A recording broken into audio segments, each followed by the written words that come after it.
फिक्र रूस यूक्रेन युद्ध की। खून जमा देने वाली ठंड और यूक्रेन में 12 जनवरी से लगातार बरसता बारूद। मुख्य टारगेट सिर्फ दो, बिजली घर या हीटिंग सिस्टम। यूक्रेन की राजधानी कीव -20 डिग्री तक का टॉर्चर झेल रही है और ऊपर से ऊर्जा ठिकानों पर रूस के हमले। पुतिन के विंटर प्लान में हथियारों का घातक कॉम्बो पैक है। रूसी फौज मिसाइलों और ड्रोन का मिक्स्ड अटैक फॉर्मूला फॉलो कर रही है। ये ऐसी तरकीब है जिसकी काट ज़ेलेंस्की ढूंढ नहीं पा रहे हैं। कपकपी छुड़ाने वाली सर्दी में जिन बिजली घर और हीटिंग सिस्टम्स की सबसे ज्यादा जरूरत होती है, उन्हीं को ध्वस्त किया जा रहा है। अब इसका असर कितना बड़ा है, इसे एक नंबर गेम में समझिए। देखिए, पिछले 72 घंटे में रूस ने यूक्रेन पर 569 ड्रोन हमले किए, जबकि इसी दौरान 25 से ज्यादा मिसाइलों से अटैक किया गया है। टिकर शायद ऑफ करना जरूरी है। यह देखिए, जिनका टारगेट बिजली घर और हीटिंग सिस्टम है। इन हमलों के चलते 70% कीव में अंधेरा है। यूक्रेन के प्रधानमंत्री ने जानकारी दी है कि देश भर में करीब 5 लाख लोग बिना बिजली के हैं। जनवरी आमतौर पर कीव का सबसे ठंडा महीना होता है। बाकी शहरों का भी हाल बुरा है। रूस का मकसद कड़ाके की ठंड में यूक्रेन को फ्रीज कर देना है।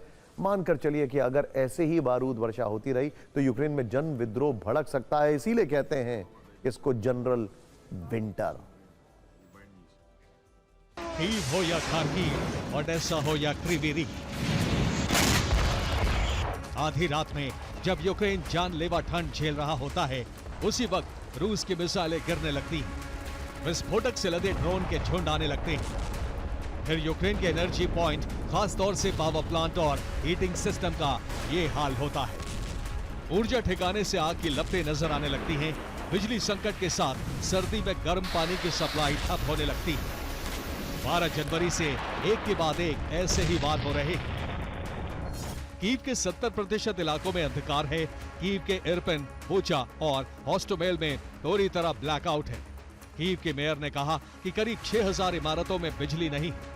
हमले में कीव के सबसे बड़े डी-टेक थर्मल पावर प्लांट को अच्छा खासा नुकसान पहुंचा है। कड़ाके की ठंड में कीव इस वक्त बिजली की किल्लत के सबसे बुरे दौर से गुजर रहा है, लेकिन ये समस्या सिर्फ राजधानी की नहीं। रूसी हमलों के बाद यूक्रेन के दूसरे शहरों में भी पावर स्टेशन जल रहे हैं। Kryvyi Rih, Kharkiv, Odesa, Dnipro, Kherson, Zhytomyr और ज़ेपोरिजिया में अटैक हो रहे हैं। ये इलाके जबरदस्त बिजली संकट झेल रहे हैं। रूसी सेना ने 14 जनवरी की रात क्रीवी रीह पर शाहिद ड्रोन से बड़ा हमला किया, जिससे हीटिंग सिस्टम और पानी की सप्लाई ठप हो गई। ज्यादातर इलाकों में अंधेरा छा गया। क्रीवी रीह में 45,000 घरों में बिजली नहीं है। -7 डिग्री में 8% आबादी अंधेरे में है।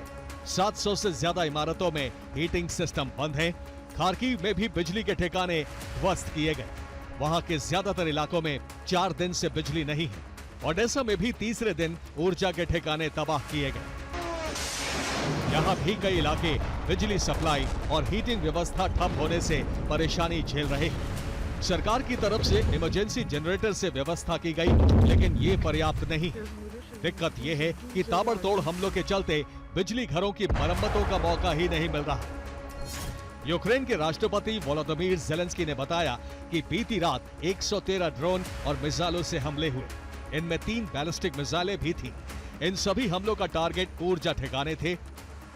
रूस इस वक्त कीव के पास हथियारों की कमी का फायदा उठा रहा है। उसे पता है कि यूक्रेन का एयर डिफेंस नेटवर्क कमजोर हो चुका है। ज़ेलेंस्की ने 11 जनवरी को ही यूरोप से अपील की थी कि वो डिफेंस सिस्टम के लिए मिसाइलों की सप्लाई तेज करे, ताकि रूस को जवाब दिया जा सके और भीषण ठंड में एनर्जी ठिकानों की रक्षा हो पाए।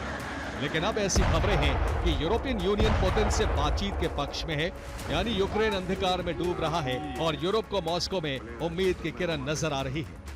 Bureau report, TV9 Bharat.